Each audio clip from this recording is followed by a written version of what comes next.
I'm very happy to introduce Guy McPherson to you all.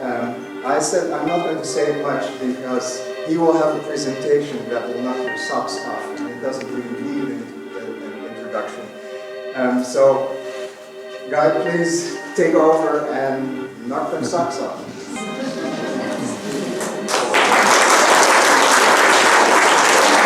Visit here and organizing this event. Thanks especially to each of you for showing up. You're going to have to invest in socks. Exactly. Apparently. We'll see about that. When these words were published in 1980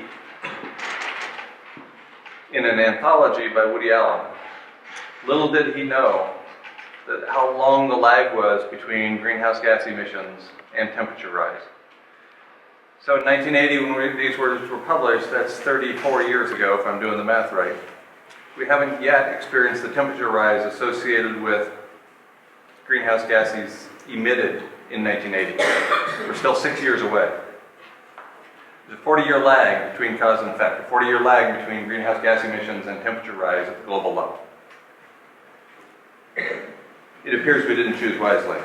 Some people like to consider themselves optimists, other people pessimists. I think I'm a realist. And nobody here is going to enjoy that, by the way. You might not want to drink with me either.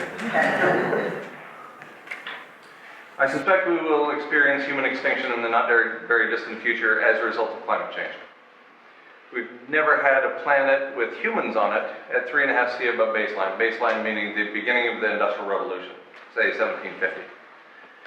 We're headed for more than 3.5 C above baseline in the near future. Human extinction will result from absence of habitat, not from our inability to be clever.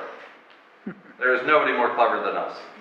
And our bodies can tolerate temperature swings to a great extent. You came from outside, inside, that's way more than a 4 C temperature gradient. Where I live, in southwestern New Mexico, the diurnal temperature fluctuation is commonly 30 degrees C. 30 degrees C. 50 or 60 degree temperature change during an individual day, from morning till afternoon. And yet, here I am, seemingly aligned. Or maybe it's an illusion. Maybe it's all a hologram. We've known for a long time, George Perkins Marsh, the U.S. ambassador and naturalist, predicted in 1847 that if we burn fossil fuels, that will produce an urban heat island effect, so that cities will retain their heat at night so they won't cool down as much as the countryside. And also, the planet will warm as a consequence of burning fossil fuels. Svante Arrhenius, about a half a century later, put some science to that and predicted a 1 degree C temperature rise 104 years later. So this was April of 1896 in the Referee Journal literature. And Svante Arrhenius, who went on to win the Nobel Prize in Chemistry, predicted a 1 C temperature rise 104 years hence. And he missed it by that much.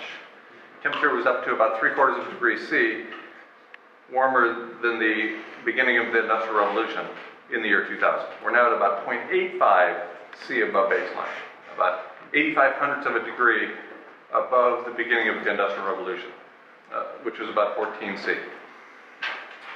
Guy Callendar finally put the theory to the test and demonstrated that in fact Earth had warmed. Global average temperature increased. In addition, Callendar's hand-drawn graph, in 1938 we didn't have fancy programs to draw our graphs for us. So when this paper was published in 1938, Callendar demonstrated the temperature rise and also the 40-year lag. Notice there's a significant increase in temperature there at about 1915, and it just keeps going up. When did we start burning fossil fuels at scale? About 1870.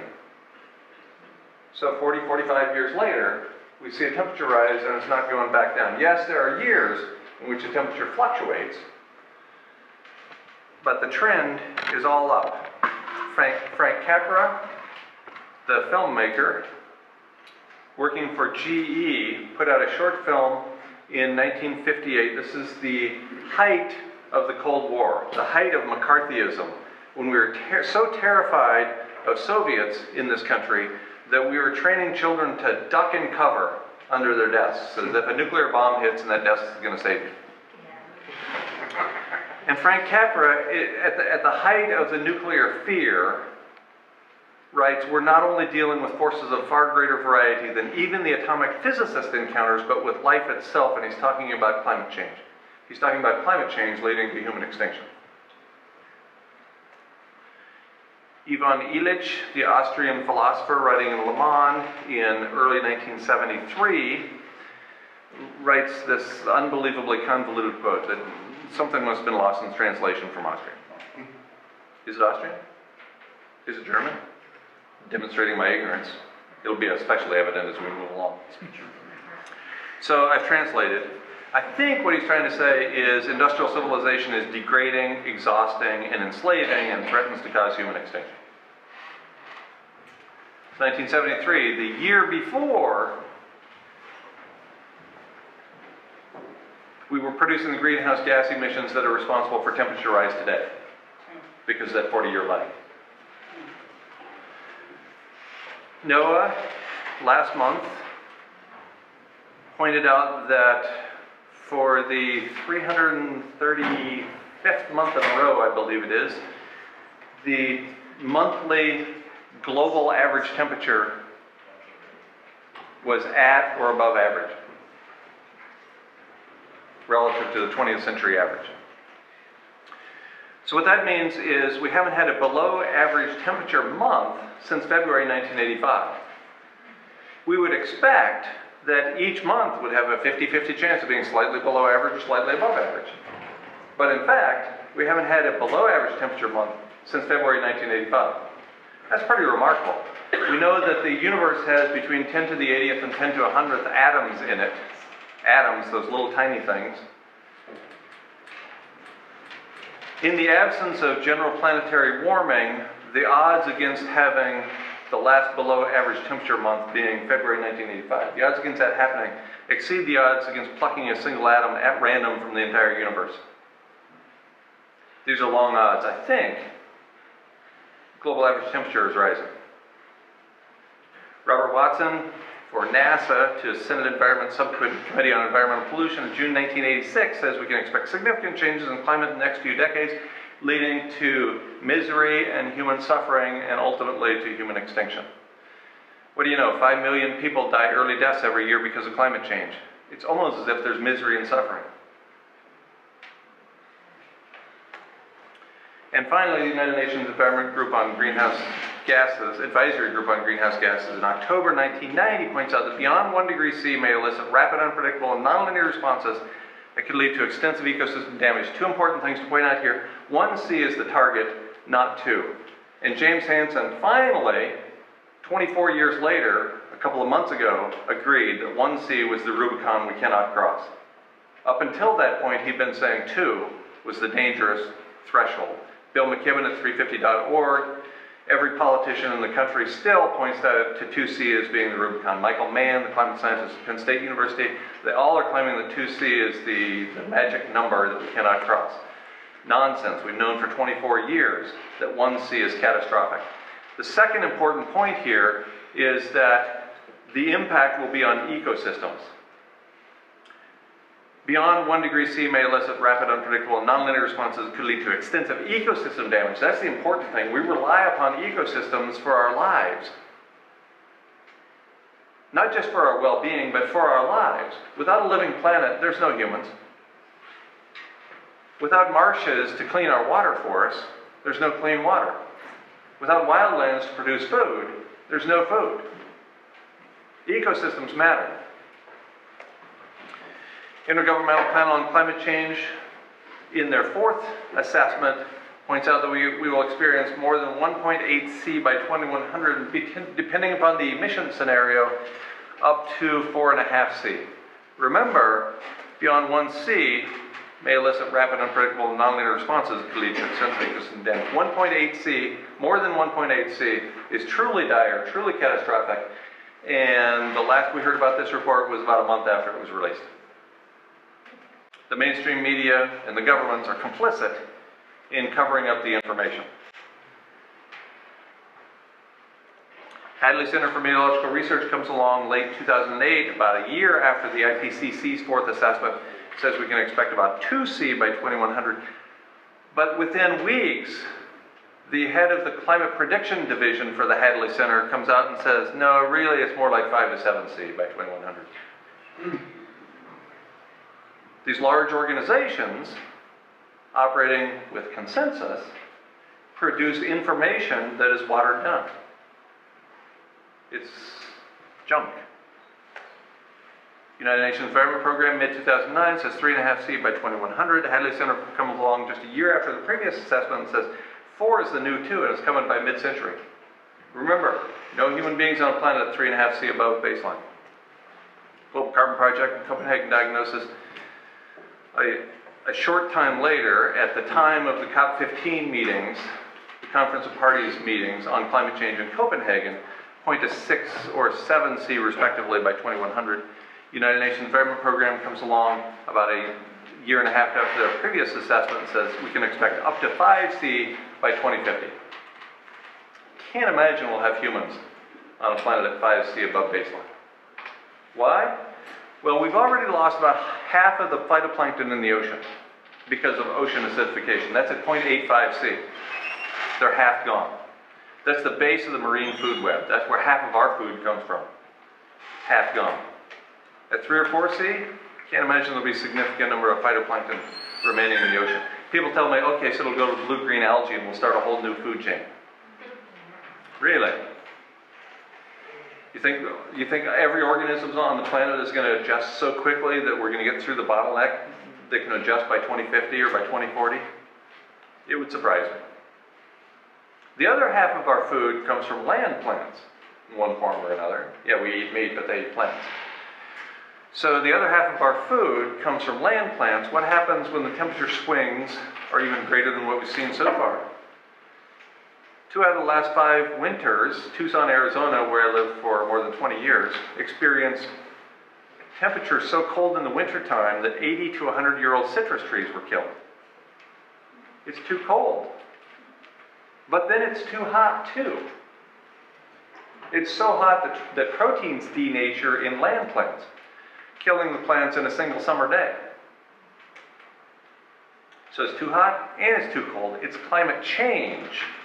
It's not global warming. The term global warming was coined in 1972, but relatively shortly thereafter, scientists started talking about climate change because it's, especially at the regional level, climate change just as generalized overall warming at the planetary level, average level.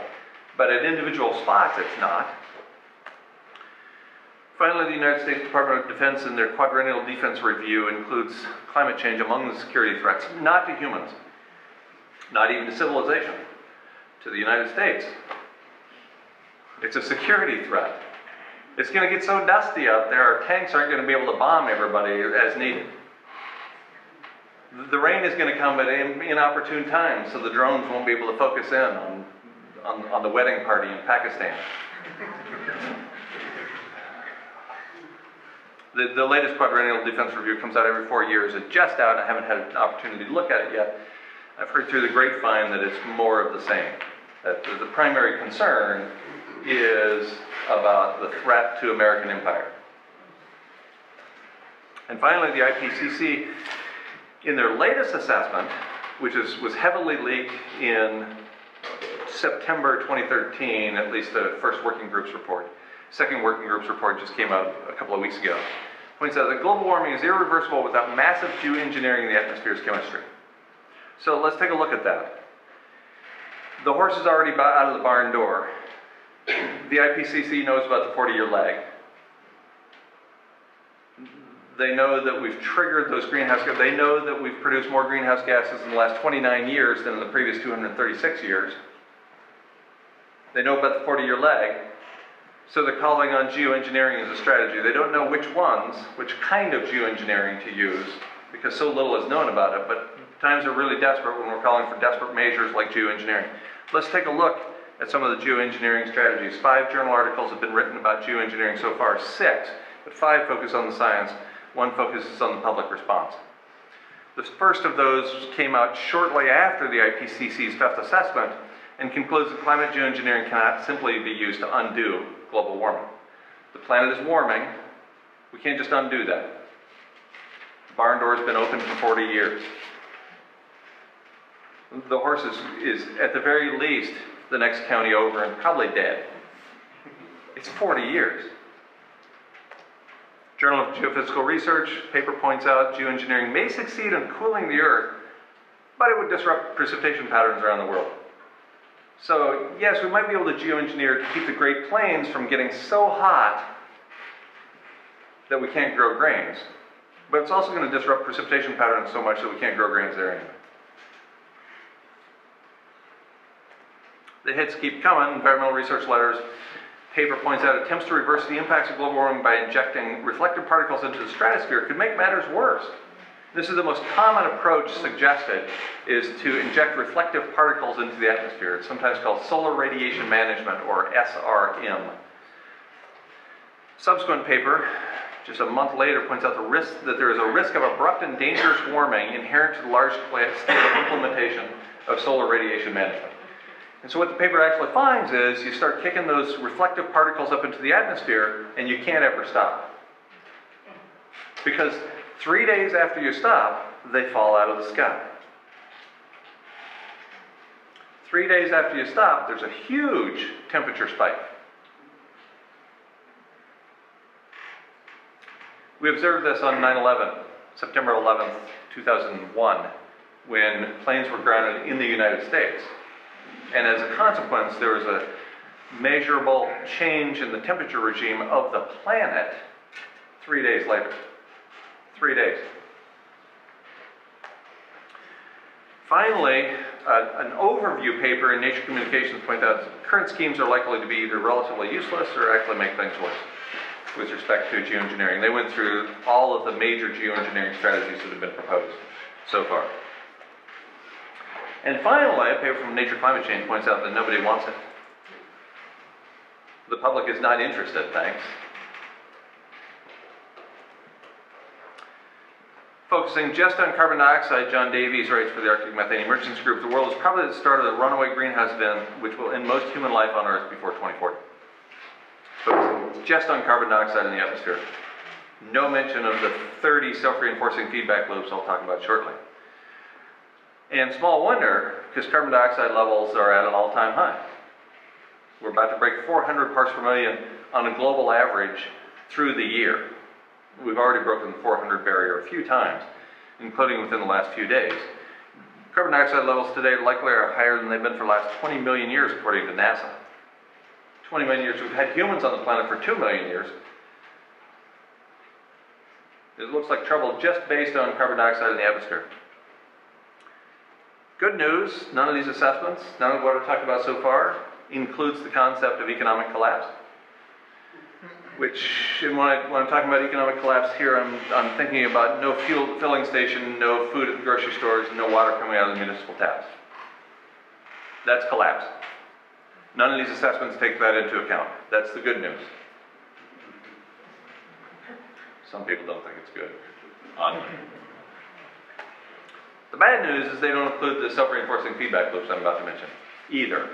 So even these major assessments are not sophisticated enough to incorporate these self-reinforcing feedback loops. I'll focus on one of those while listing 29 others.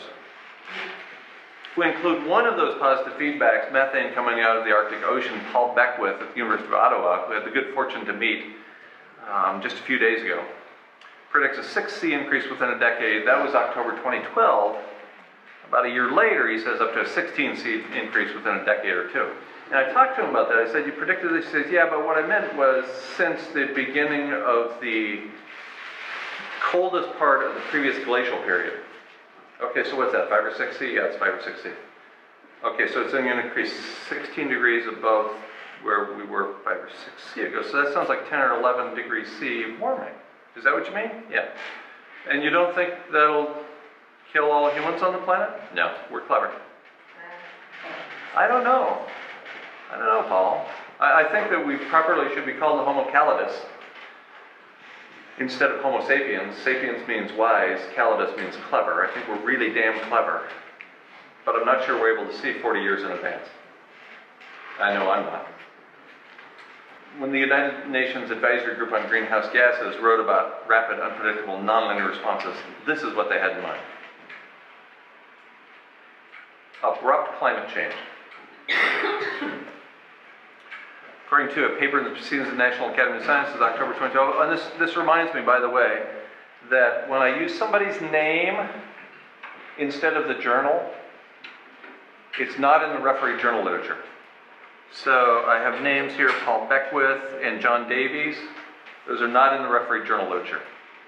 When I give a referee journal article, I list the name. Okay, so that's an important distinction, because some of these more catastrophic predictions and assessments and analyses are not published. According to a paper in the Proceedings of the National Academy of Science from about a year and a half ago, game theory indicates current climate negotiations warn over catastrophe will... I have one word in response to that. Duh.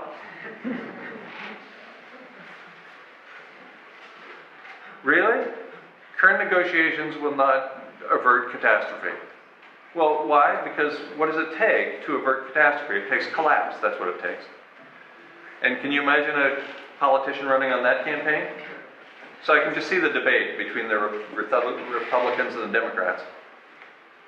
Who can tell them apart? I don't know. And the Republican says, hey, I can collapse the industrial economy within a month after I'm elected. I guarantee that a month after I'm elected, nobody has water coming through the pipes. And the Democrat says, I can do better than that. I can do it in a week. Nobody's going to vote for that. Well, like 12 of us would. But almost nobody would vote for that. Paper in Science points out that climate change is on track to occur 10 times faster than any time during the last 65 million years. So we're on track to warm the planet faster than at any time in the last 65 million years. Within that time is a 5°C temperature rise 55 million years ago within a span of 13 years. 10 times faster than that? That sounds like, oh, it's hot. That's what that sounds like. Does that mean within a span of 13 years we'll see a 50-degree temperature rise? Or does that mean in 1.3 years we'll see a 5°C temperature rise? Either way, we're not going to see many humans around to observe it. Not at the end, anyway. Proceedings of the National Academy of Sciences, now in a paper more than 5 years old, points out that climate change is irreversible. The greenhouse gases we put into the atmospheric carbon dioxide level right now is the minimum level we will observe for at least the next 1,000 years. Carbon dioxide is incredibly recalcitrant in the atmosphere. We're at roughly 400 parts per million minimum for at least the next 1,000 years. 350.org goes around telling people we can reduce the carbon dioxide level in the atmosphere to 350 parts per million by mid-century.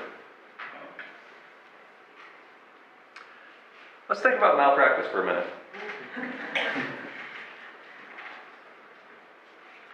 If your doctor knows, based on his extensive knowledge of medical records, medical history, and your personal history, if he concludes that you're going to be dead in 6 months, do you want him to tell you?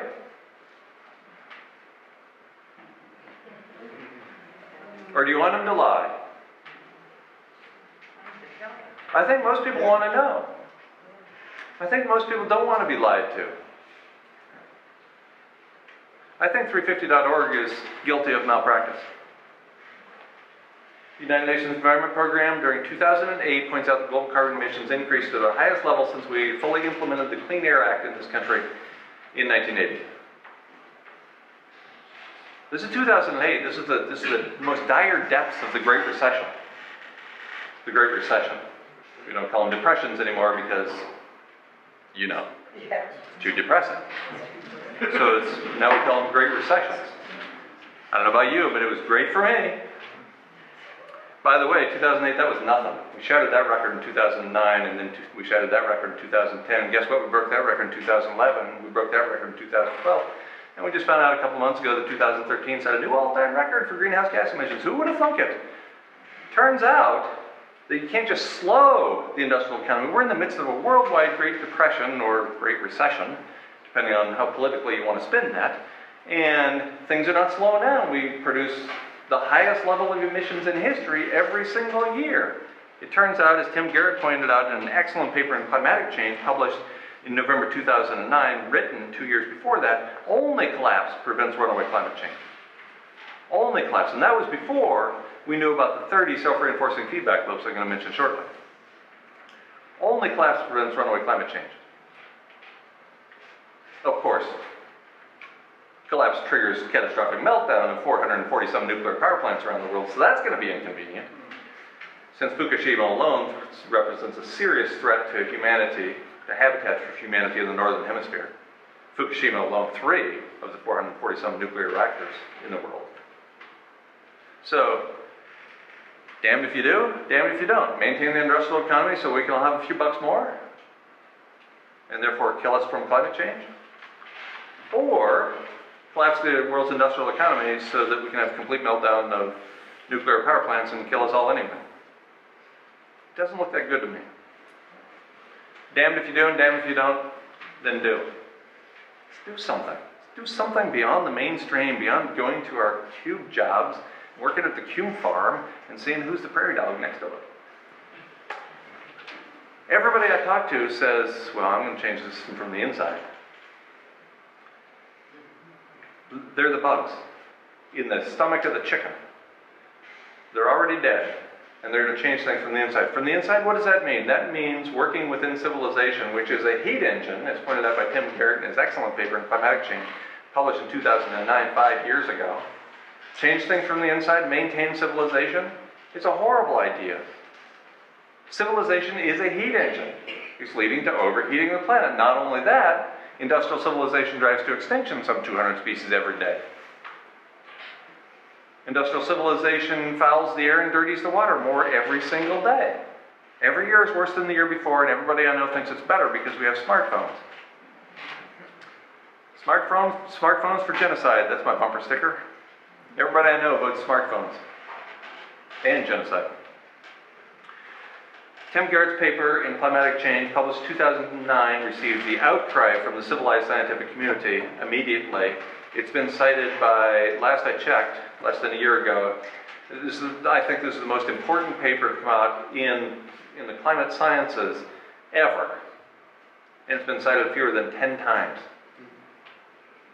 So this is what scientists do. They cite each other's work. But nobody's citing this paper from 5 years ago. Finally, a paper in the Astrophysical Journal about a year ago points out that Earth is within 1% of being uninhabitable. It's too close to the sun. Astrophysicists believe for the entire enterprise of astrophysics that Earth was right in the middle of the habitable zone, right there in the middle of the green zone. Given a star our size, a sun our size, it seemed that we were right in the middle of the habitable zone, but in fact, you can see Earth up there in the upper right. We're on the inner edge of the habitable zone. Mars is on the outer edge of the habitable zone. Venus is about the same distance toward the sun as Mars is from Earth away from the sun. And we know what happened to Venus. It went Venus. Could we? Well, it seems if we make a minor change to our atmospheric chemistry, we could in fact go Venus. But we haven't made a minor change in atmospheric chemistry to Earth's atmosphere, have we? We've made a major change. Many major changes. Carbon dioxide levels are more than 50% higher than they were at the beginning of the Industrial Revolution. Methane levels are 250% higher than they were at the beginning of the Industrial Revolution. Methane is 100 times more powerful greenhouse gas than carbon dioxide in the short term. Meaning fewer than a decade, less than a decade or so. We've made major changes in atmospheric chemistry. We may well have pushed ourselves out of the habitable zone. Finally, what about collapse? When collapse occurs, when we can't manage to sustain the unsustainable that is industrial civilization, when the project fails, and it will, because fossil fuels are fossil fuels, they don't last forever. When that happens, without the atmospheric sulfates that we're kicking up into the atmosphere, without those, Earth would be an extra 1.1 C warmer. Add that to the 0.85 C we're above the Industrial Revolution right now, and that takes us to 1.95 C. That sounds a lot like 2 to me. Even collapse takes us to 2. The much dreaded political target. Burning no fossil fuels from now on takes us to 2 in a matter of days. Burning a bunch of fossil fuels from now on takes us well above 2, as we've seen from these major assessments. Contrary to the contrarian myth that the Earth temperature has stabilized since 1998. 1998 was a big El Nino year. And during El Nino years, the temperature, the heat comes out of the ocean. And so we measure it in our land surface records.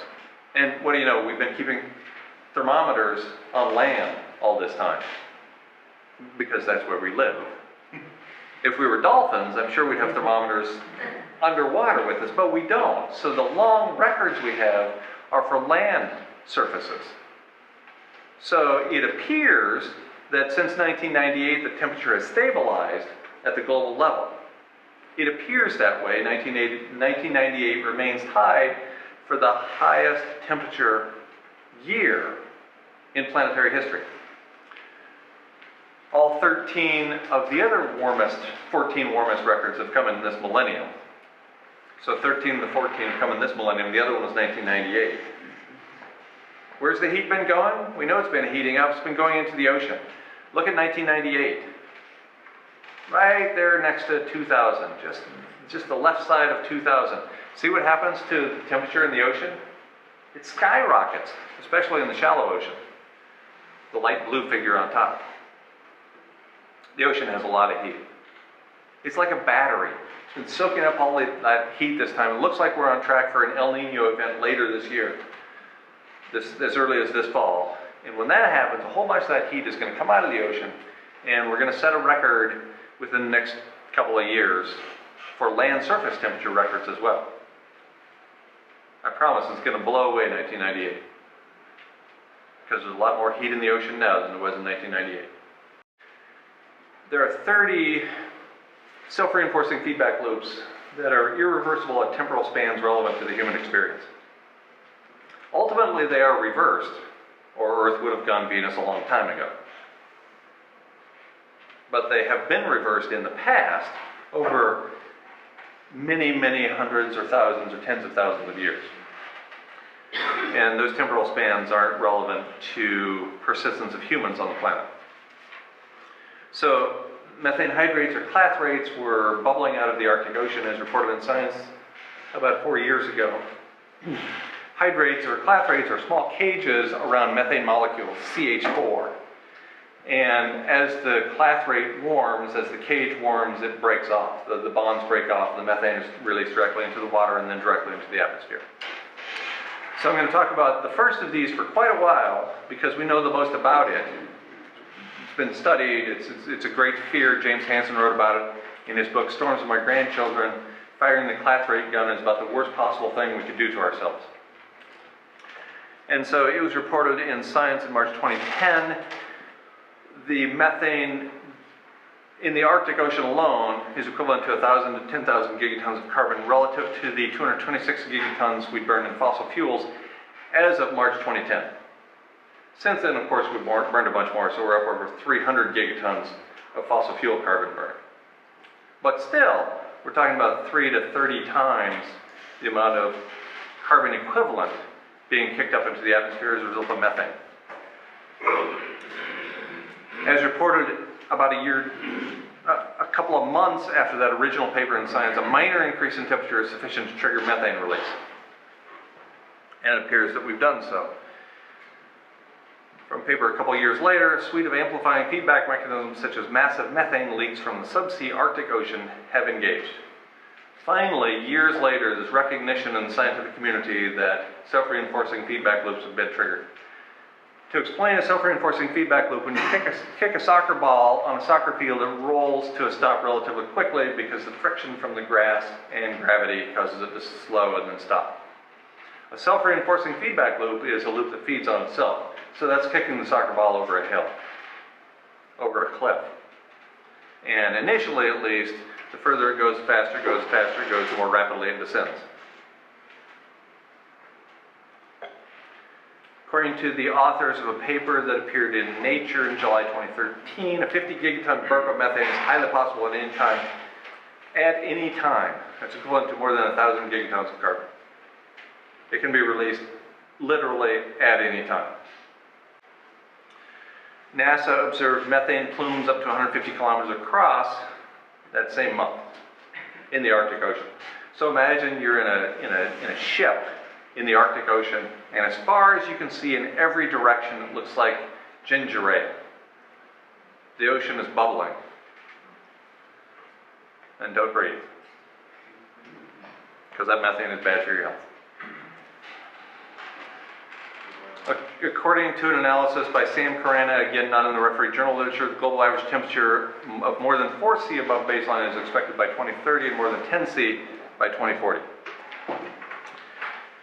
Also from Malcolm Light, not in the refereed journal literature, from just a few months ago, the Gulf Stream transport rate started a methane hydrate gun firing in the Arctic in 2007, when the energy per year exceeded 10 million times the amount of energy per year necessary to dissociate subsea Arctic methane hydrates. So it appears, based on extensive evidence from the refereed journal literature and not, that we have fired the class rate gun. And this is what Carana's analysis looks like, with the number 2 line, the pink line on the left, representing runaway warming. Albert Bartlett, longtime professor and then professor emeritus at Colorado University, pointed out in the thousands of times he gave a presentation on the exponential function that the greatest shortcoming of the human race is our inability to understand the exponential function.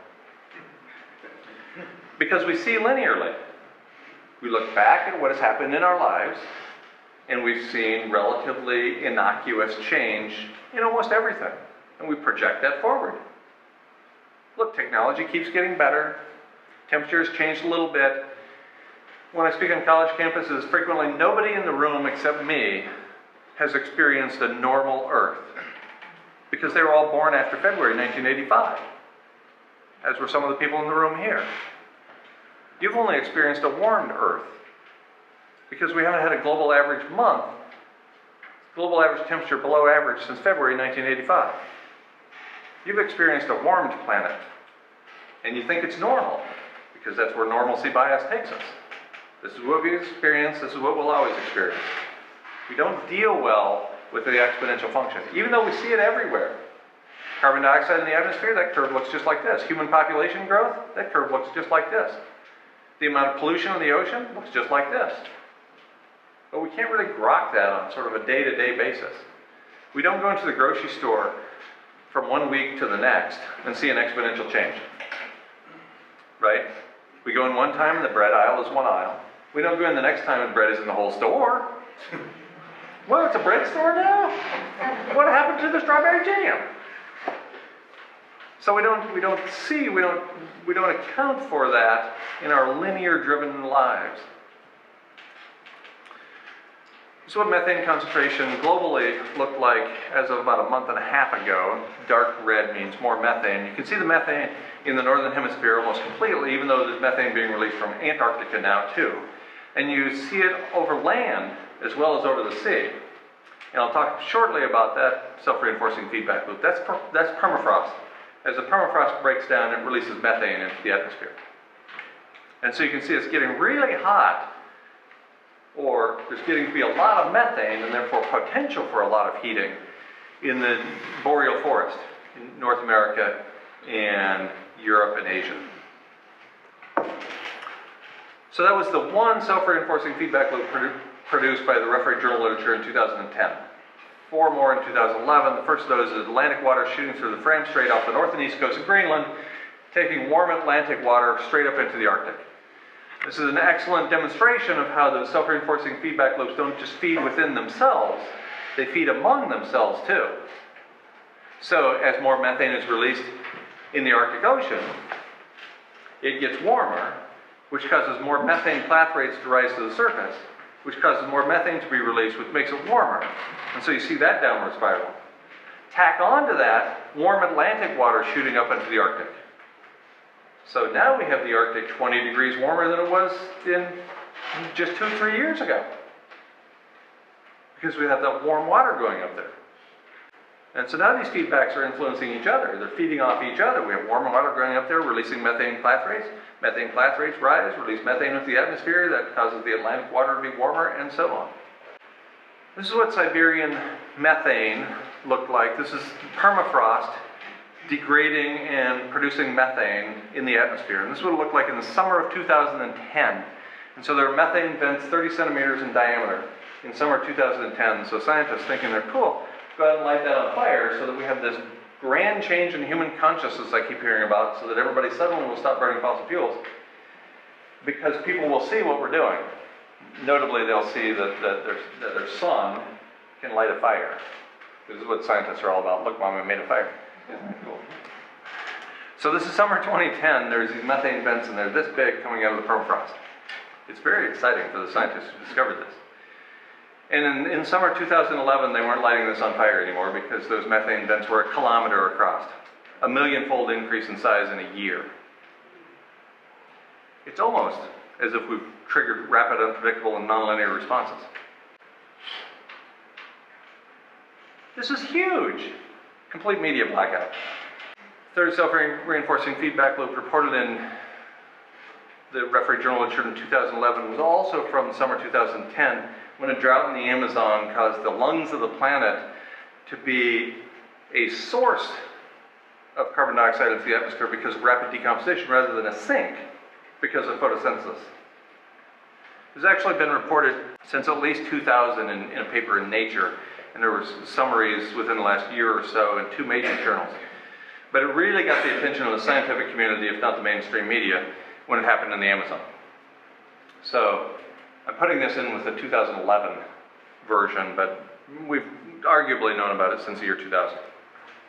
And finally, peat decomposition was the 4th self-reinforcing feedback loop reported in 2011. Peat decomposes in the world's boreal forests, and it's such a fragile source of carbon that upon decomposing, it causes vapor, carbon dioxide to vapor into the atmosphere almost immediately. It's like it's being burned out. Fire is just a rapid decomposition process. And so the peat is so fragile and has such a high surface area to volume ratio that when it breaks down, it's a very short period of time from solid to gaseous form. Okay, so 4 feedbacks in 2011 after the first being reported in 2010, and then 6 more in 2012. Notice 2 of these 6 are not from the Referee Journal literature. One is from NASA, that of Russian forest and bog fires increasing in size, a trend that was detected later throughout the world's forests. And the last one was reported by the U.S. National Snow and Ice Data Center, and the Beaufort Gyre apparently reversed course. I haven't seen any follow-up information on this, so we don't know if that's really the case. If it reversed course, it would start sucking the warm Atlantic water up instead of repelling it and pushing it back through the Fram Strait. But there's been no follow-up on that. I don't know if it has reversed course, so that's why I say apparently. So there's the 6 from 2012, and there's the 6 more from early 2013. I'm not going to go through them in detail. When I'm done here, I'll include a link to an oft-updated essay on my website that goes through the evidence for each of these and links to all of the papers. Again, 5 of the 6 are from the Referee Journal literature, the other is from NASA. And that gets us halfway through 2013. And then let's look at the other approximately half of 2013. And then the other 4, so we have 16 in 2013. So we've gone from 1 in 2010, 3 or 4 in 2011, 6 in 2012, and 16 in 2013. Geological events are playing out in real time on the climate front. Finally, in 2014, we've observed 3 self-reinforcing feedback loops reported in the Referee Journal literature. And so if I'm doing the math right, that's a whole bunch. So now what? The question is, what do we do? What do we do? And what do I do? The political response remains the same, according to your president, is the message is somehow we're going to ignore jobs and growth simply to address climate change, I won't go for that. Priorities, baby. Jobs. Yeah, it's doing great, by the way. A Wall Street advisor pointed out less than 2 months ago, anonymously, that the unemployment rate in this country is not 6.6% as reported by the Bureau of Labor and Statistics, not 6.6%, it's actually 37.2%. So that jobs and growth thing, that's working out great. Well, of course, the Obama administration has known for a long time what's going on in the world. They've known about all these papers, as sure as I have, and they received the briefing at COP15 from the Alliance of Small Island States that in the summary says in bold type, the long-term sea level that corresponds to current CO2 concentration, which is 385 parts per million at the time, now it's about 400, is about 23 meters above today's level, and the temperatures will be 6 degrees C or more higher. That's based on real long-term climate records, not models. So we know where we're headed based on current atmospheric concentration levels of carbon dioxide. Never mind methane. Ignore methane. This is where we're headed with respect to carbon dioxide alone. So for me, for the selective individual, what we do, since clearly we can't influence governments that don't care anyway, what can we do? Well, the moral philosopher Bruce Springsteen points out that in the end, what you don't surrender, well, the world just strips away. Let's let go of the notion that we can have infinite growth on a finite planet with no consequences. Let's let go of the notion that humans are so special we can never drive ourselves to extinction, that we will never go extinct. After all, our species has been here for all of 250,000 years. Every species to arise has gone extinct, except for the relatively few that remain on the planet. And they'll go extinct too. Whether it's today, along with the 200 species we've driven to extinction so far, or tomorrow, or in 100 years, or in 100,000 years, all species go extinct. We make up stories to convince ourselves that we won't die, and that our species won't go extinct, but those are stories.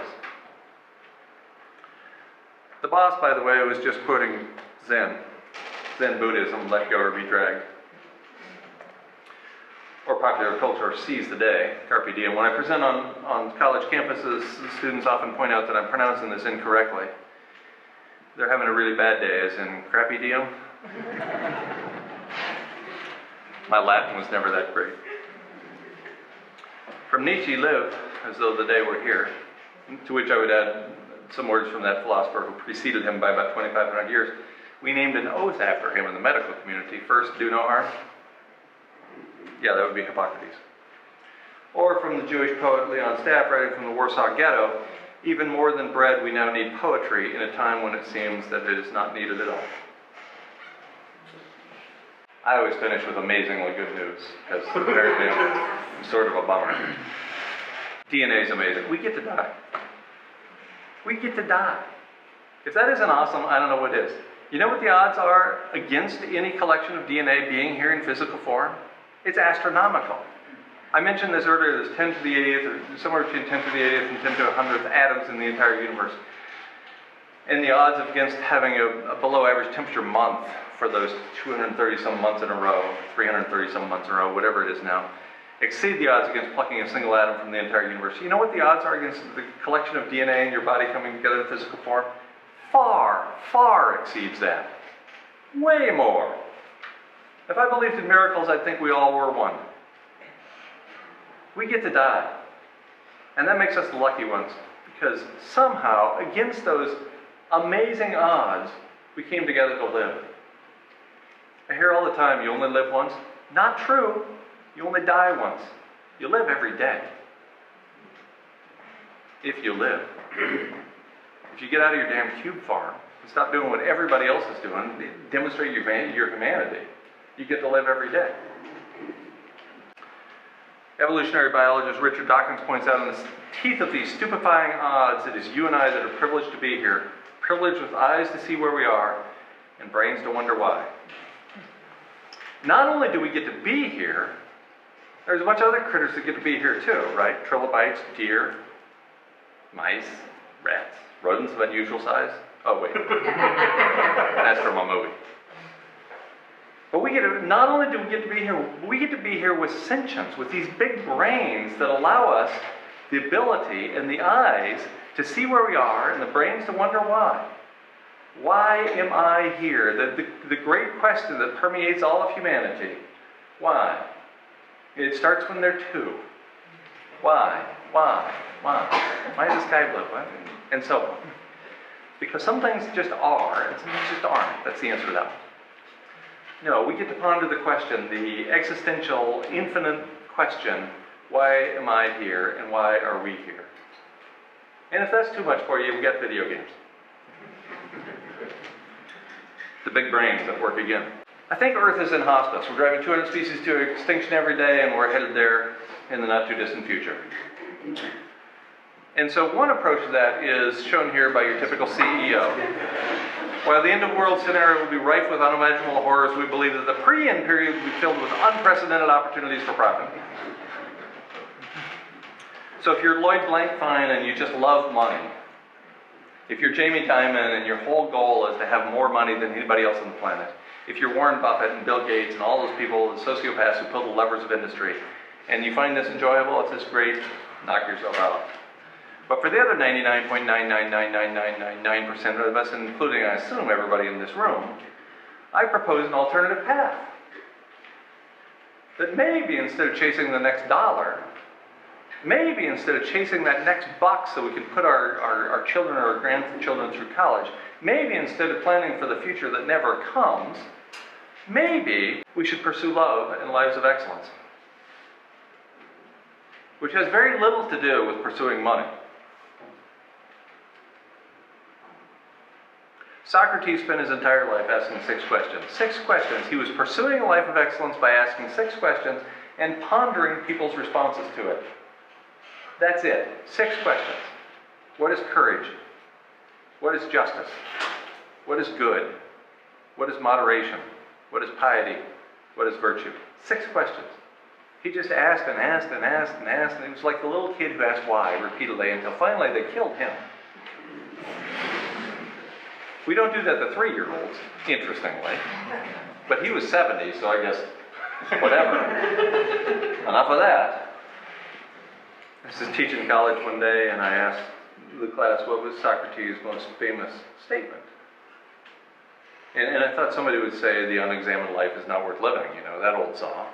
But no, Sarah sitting right about there, Sarah says, I drank what?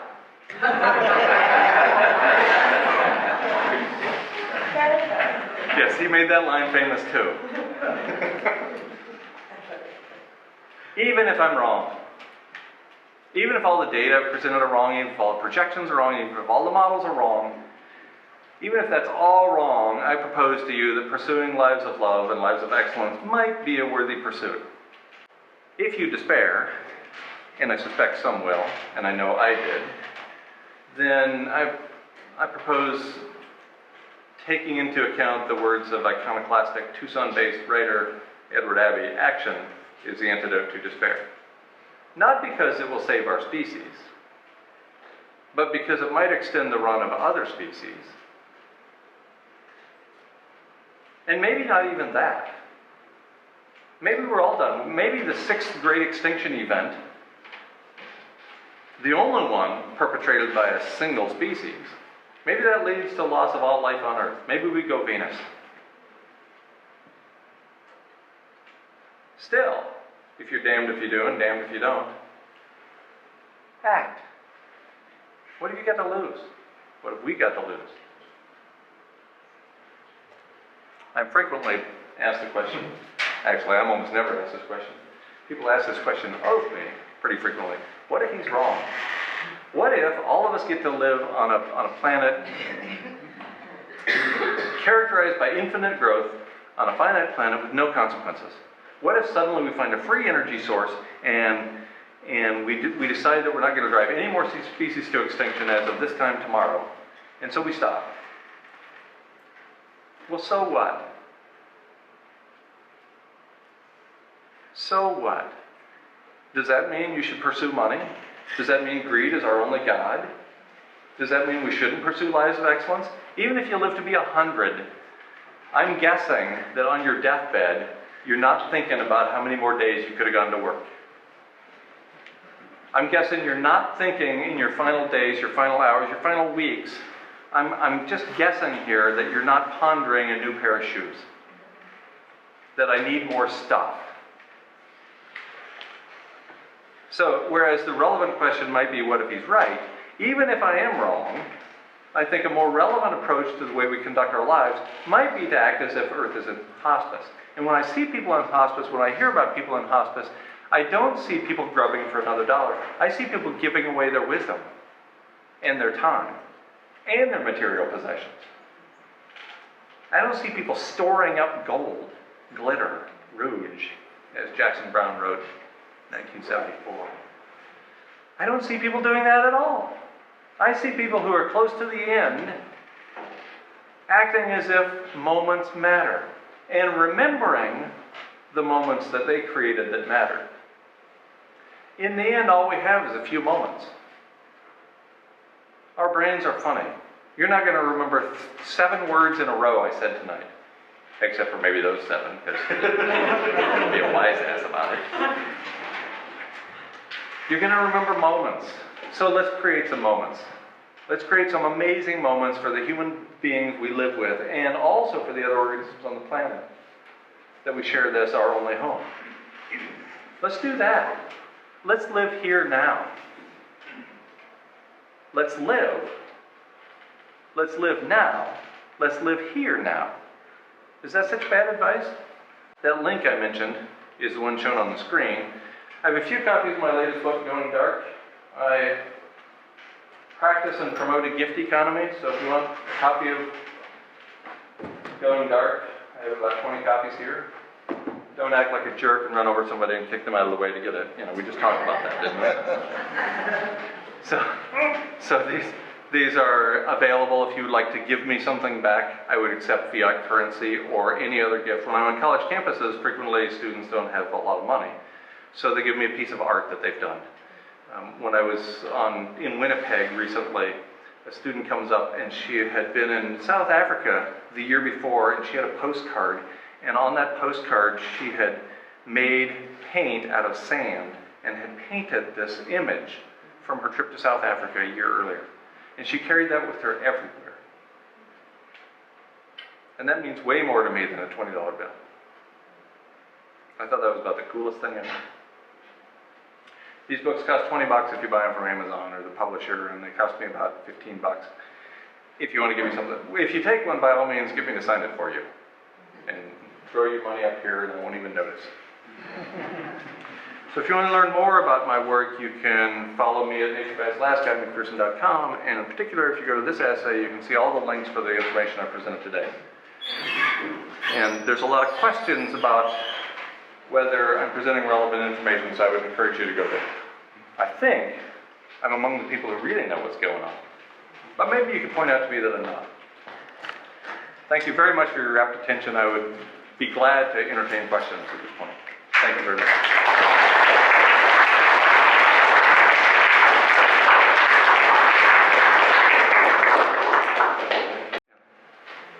The sources you cited were all, for the most part, in the U.S. or European. To your knowledge, are there scientists in China or Russia or India doing the same kinds of things?